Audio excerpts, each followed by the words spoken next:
Vamos a hablar de los ingresos anticipados. Diremos que los ingresos anticipados son pagos a cuenta del futuro impuesto de sociedades. Nos viene por normativa tributaria, con lo cual la Administración obliga a las empresas durante el ciclo económico a realizar pagos a cuenta del futuro impuesto de sociedades, de manera que cuando calculemos definitivamente el impuesto de sociedades, al final, cuando obtengamos la cuota líquida a ingresar, deberemos restarle todos esos pagos a cuenta. Los ingresos anticipados nos pueden venir por dos grandes vías. La primera de ellas son las retenciones de ingresos a cuenta. Retenciones que hacen referencia a cantidades monetarias, ingresos a cuenta que hacen referencia a rendimientos en especie. Y la segunda gran vía serán los pagos fraccionados. En cuanto a las retenciones e ingresos a cuenta, son los que derivamos mayoritariamente de los rendimientos de capital mobiliario. Por ejemplo, cuando una empresa tiene que reflejar contablemente un ingreso financiero sometido a retención, lo que hacemos es, en el haber, contabilizamos al grupo 7 ingresos financieros por el bruto, y esto irá como ingreso en la cuenta de pérdidas y ganancias. Y en el debe ponemos a bancos por el neto, y hay una cuenta que refleja la retención que ha sido sometida este ingreso financiero. Es la cuenta 473, Hacienda Pública, Retenciones y Pagos a Cuenta. De manera que esa cantidad que nos han retenido, cuando confeccionamos el impuesto de sociedades, al total a pagar, le restaremos la cantidad que nos han ido reteniendo a lo largo del año y que figura en esta cuenta contable. La segunda gran vía de ingresos anticipados que tenemos que efectuar son lo que llamamos pagos fraccionados. La propia normativa fiscal obliga a las empresas a realizar durante el año 3 pagos fraccionados que serán el 20 de abril, el 20 de octubre y el 20 de diciembre. Para el pago fraccionado existen dos modalidades, una que va en función de los datos obtenidos del último ejercicio cerrado y una segunda modalidad que va en función de los datos propios del año que está transcurriendo. La empresa deberá comunicar a la Administración tributaria cuál de las dos modalidades escoge. La primera modalidad lo que hacemos es, en función del último ejercicio o del último impuesto de sociedades que tengamos realizado, cogeremos la cuota íntegra que nos salió, deduciremos deducciones, bonificaciones, retenciones e ingresos a cuenta y esto nos dará una base de pago fraccionado. Le aplicaremos por ley el 18% y esto nos dará la cantidad de pago fraccionado del periodo. Esto en cuanto a la primera de las modalidades, que utilizamos información del último ejercicio cerrado. La segunda de las modalidades va en función de los datos propios del año que está transcurriendo, de manera que si tenemos que efectuar el pago del 20 de abril, cogeremos los 3 primeros meses. Si tenemos que hacer el pago del 20 de octubre, cogeremos los primeros 9 meses y así sucesivamente. ¿De acuerdo? Este rendimiento o esta base que vendrá proporcionada por la diferencia entre ingresos menos gastos, la tendremos que multiplicar por 5 séptimos establecido por ley sobre el tipo de gravamen y además redondeando por defecto. Esto significa lo siguiente, que si mi empresa tributa al régimen general del 25%, el tipo impositivo que deberé aplicar a la base imponible anterior será el producto de 25% por 5 séptimos y a este resultado lo redondeo por defecto. Lo que salga de multiplicar ese coeficiente por la base, le restaré las bonificaciones, las retenciones de ingresos a cuenta depende del pago que esté de los 3, 9 o 11 meses primeros y le restaré los pagos fraccionados realizados con anterioridad. Todo ello nos dará la cantidad del pago fraccionado del periodo. Estos 3 pagos figurarán de nuevo en la cuenta 473, Hacienda Pública, Retenciones y Pagos a Cuenta, y estas cantidades las podré deducir en el impuesto de sociedades cuando tenga que calcular la liquidación final. Ya para finalizar el tema del impuesto de sociedades, vamos a ver muy brevemente 4 regímenes especiales de tributación, como son las sociedades no residentes, las entidades exentas, algunos apuntes para pymes que ya hemos visto en anteriores sesiones y para acabar con las entidades dedicadas al arrendamiento de viviendas. En cuanto a las sociedades no residentes, es decir, una empresa que tiene su residencia fijada, por ejemplo, en Francia, ¿cómo va a tributar por aquellas operaciones que realiza en territorio español? La normativa nos dice que, por un lado, que los contribuyentes que obtengan rentas mediante un establecimiento permanente, es decir, esa empresa francesa, si tiene un establecimiento permanente en territorio español, tributará por la totalidad de la renta imputable a dicho establecimiento. A su vez, si los contribuyentes obtienen rentas sin mediación de establecimiento permanente, lo que harán es tributar de forma separada por cada devengo total o parcial de la renta sometida a gravamen, de manera que tributarán cada vez por cada operación que realicen en territorio español. Y finalmente mencionar que en este régimen especial habla también de las entidades en régimen de atribución de rentas, que se aparta un poco de lo que estamos estudiando porque estas no tienen personalidad jurídica y hasta ahora nos hemos estado moviendo en empresas o entidades con personalidad jurídica. Ahora bien, que sepamos que hay entidades que se les llama en atribución de rentas, que forman parte, por ejemplo, comunidades de bienes, herencias yacentes, etcétera, que también tributarán aquellas empresas o sociedades que sean no residentes, tanto si han sido constituidas en España como si han sido constituidas en el extranjero, tanto si tienen actividad como no tienen actividad económica.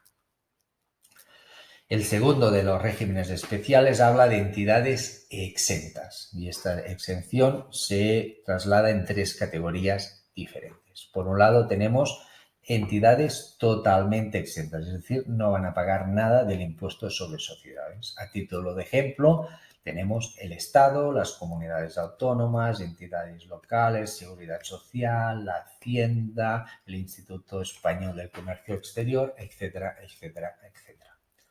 También tendremos entidades sin fines lucrativos, es decir, son entidades cuya finalidad es no obtener beneficio y si estas entidades están acogidas a la Ley 49/2002 del régimen fiscal de las entidades sin fines lucrativos, estas sociedades tributarían a un tipo del 10% y en ellas tendremos, por ejemplo, fundaciones, asociaciones declaradas todas ellas de utilidad pública, ONGs, Cruz Roja, la ONCE, etc.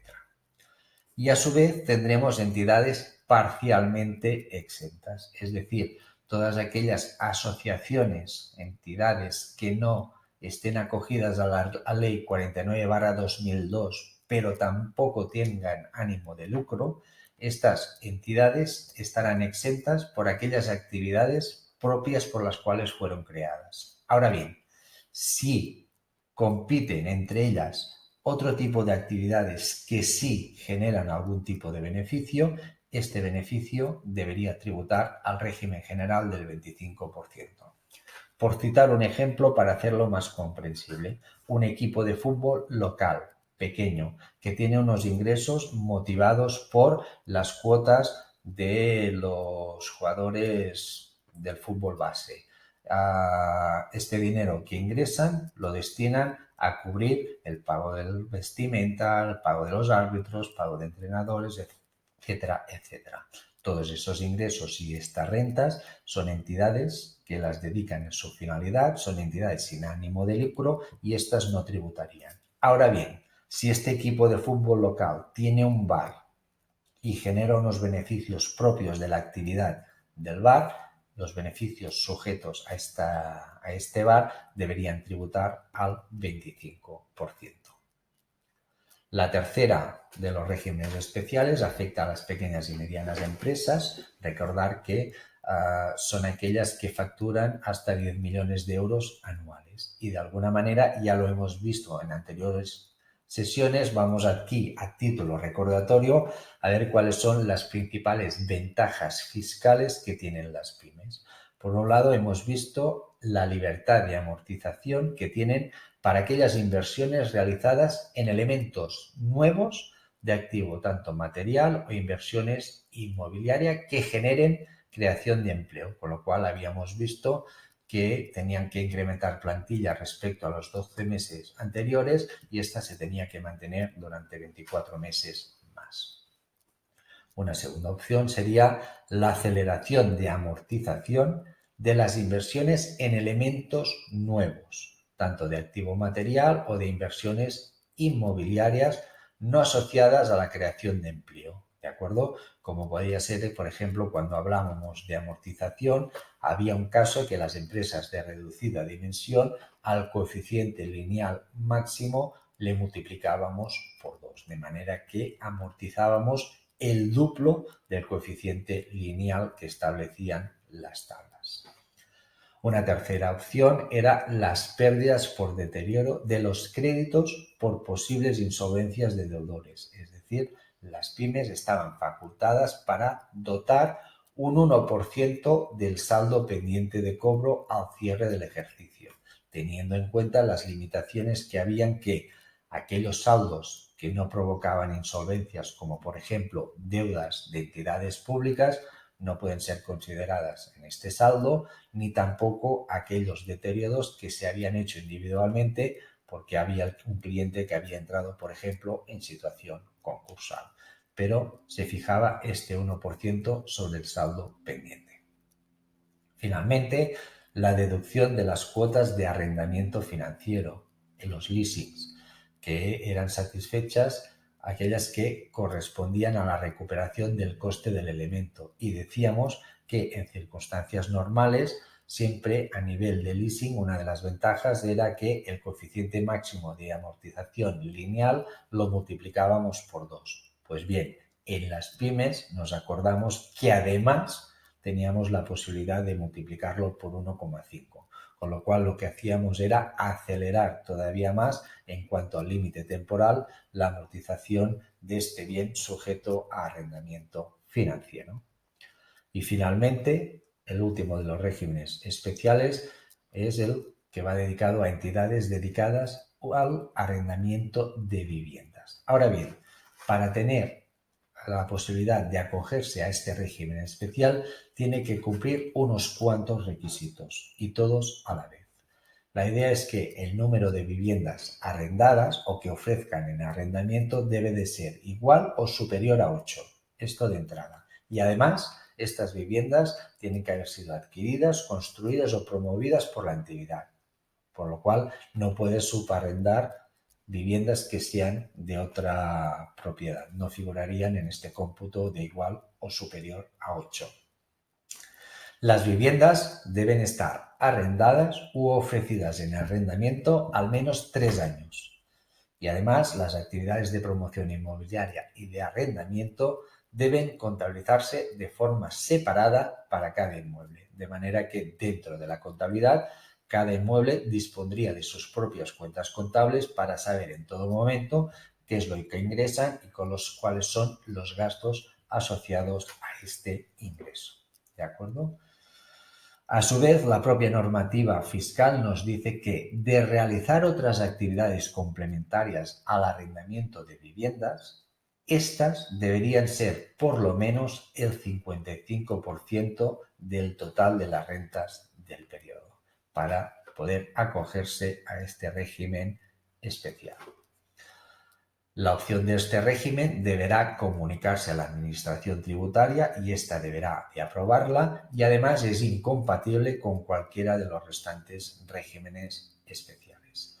Si cumplimos todos y cada uno de estos requisitos, finalizaremos diciendo que las entidades acogidas a este régimen podrán aplicar una bonificación del 85% de la parte de la cuota íntegra que corresponda a las rentas derivadas del arrendamiento de viviendas. De manera que, de cumplir y satisfacer todos estos requisitos, estas entidades podrían bonificarse de un 85% directamente aplicable a la cuota íntegra.